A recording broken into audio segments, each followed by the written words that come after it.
میں نیکی کی دعوت کی دھوم میں مچاؤں، عطا ایسا کر حوصلہ یا الہی۔ حضرت سیدنا وہب بن منبع رضی اللہ تعالی عنہ سے مروی ہے کہ بنی اسرائیل کا ایک عابد بقدر کفایت رزق حلال کماتا تھا اور باقی وقت اللہ تبارک و تعالی کی عبادت میں گزار دیتا۔ ایک مرتبہ ایسا ہوا کہ کئی دن تک اسے روزی نہ مل سکی، مزدوری نہ مل سکی اور فاقوں تک نوبت پہنچ گئی۔ کئی روز تک گھر میں چولہا نہ جلا، وہ خود بھی بھوکا رہا اور اس کے گھر والے بھی بھوک کی مشقت برداشت کرتے رہے۔ جب معاملہ حد سے بڑھ گیا تو اس نے اپنی زوجہ سے کہا کہ کل میں مزدوری کے لیے جاؤں گا اور تم اللہ تبارک و تعالی کی بارگاہ میں دعا کرنا۔ اللہ رب العزت تمام مخلوق کو رزق دینے والا ہے، وہ ہمیں بھی محروم نہ رکھے گا۔ اس کی زوجہ نے بھی یہی مشورہ دیا کہ تم یقین کامل کے ساتھ اللہ رب العزت کا نام لے کر مزدوری کی تلاش میں نکلنا۔ صبح سویرے وہ عابد اللہ رب العزت کا نام لے کر رزق کی تلاش میں نکلا اور مزدوروں کو تو مزدوری مل گئی لیکن اس شخص کو مزدوری نہ مل سکی۔ عابد نے جب یہ صورتحال دیکھی تو اس نے کہا کہ اللہ کی قسم، میں آج مالک حقیقی کی مزدوری کروں گا اور اپنے رب عز و جل کی خاص طور پر عبادت کا اہتمام کروں گا۔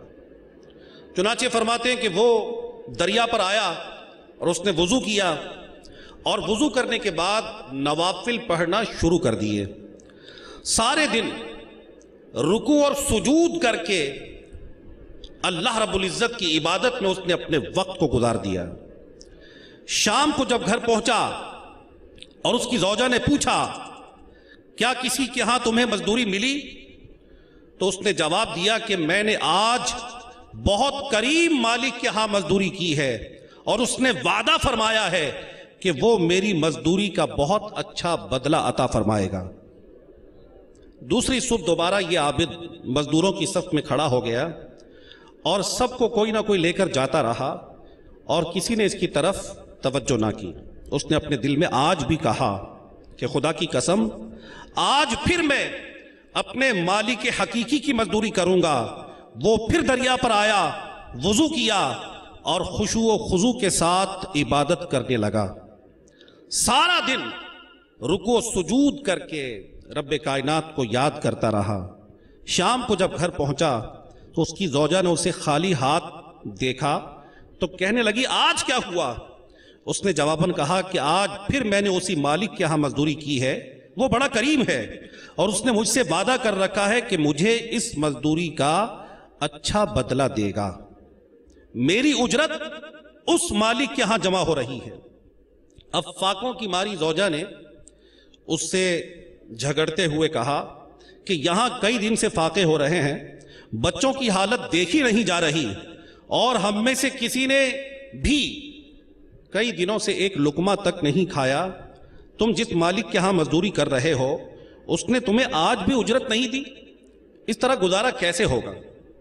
اس پر وہ عابد اور پریشان ہوا اور ساری رات کروٹیں بدل بدل کر اس نے گزار دی۔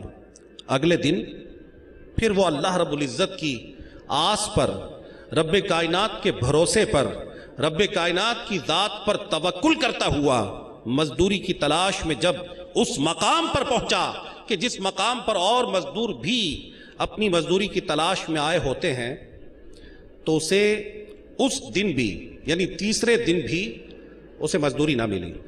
اب پھر وہ دریا پر آ گیا، رب کائنات کی رحمت سے مایوس نہ ہوا، اس نے اللہ تبارک و تعالی سے کوئی شکوہ نہ کیا، کوئی شکوہ رنج و الم اپنی زبان پر لانے کی بجائے اس نے یہ دن بھی اللہ تبارک و تعالی کی عبادت میں گزار دیا۔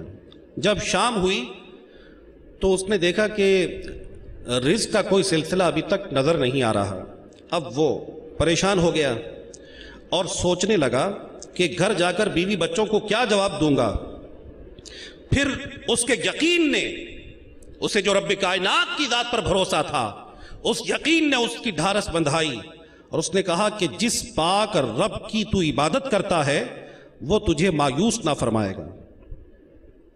اس کی ذات پر کامل یقین رکھ، وہ ضرور تجھے رزق عطا فرمائے گا. بالآخر وہ گھر کی طرف روانہ ہو گیا. جب گھر پہنچا تو اسے اپنے گھر سے عمدہ قسم کے کھانوں کی خوشبو آئی اور گھر میں بہت خوشی کا سما تھا، رونقیں تھیں.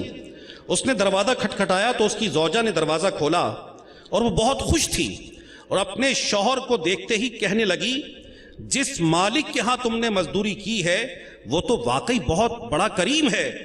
آج تمہارے جانے کے بعد اس کا قاصد آیا اور اس کے قاصد نے یہ درہم و دینار اور عمدہ کپڑے بھیجے ہیں، آٹا اور گوشت بھی بھیجا ہے، اور کہا ہے کہ جب تمہارا شوہر آ جائے تو اسے سلام کہنا اور کہنا کہ تیرے مالک نے تیرا عمل قبول کر لیا اور وہ تیرے اس عمل سے راضی ہے. یہ اس کا بدلہ ہے جو تو نے عمل کیا تھا. اگر تو زیادہ عمل کرتا تو تیرا اجر بڑھا دیتا. میٹھے میٹھے اسلامی بھائیوں، آپ نے سماعت فرمایا یہ تو دنیا میں اس مزدور کے عمل کا کچھ اجر تھا. رب کائنات اس کا اصل بدلہ تو جنت میں عطا فرمائے گا. یقیناً اللہ تبارک و تعالی کسی کا عمل ضائع نہیں فرماتا.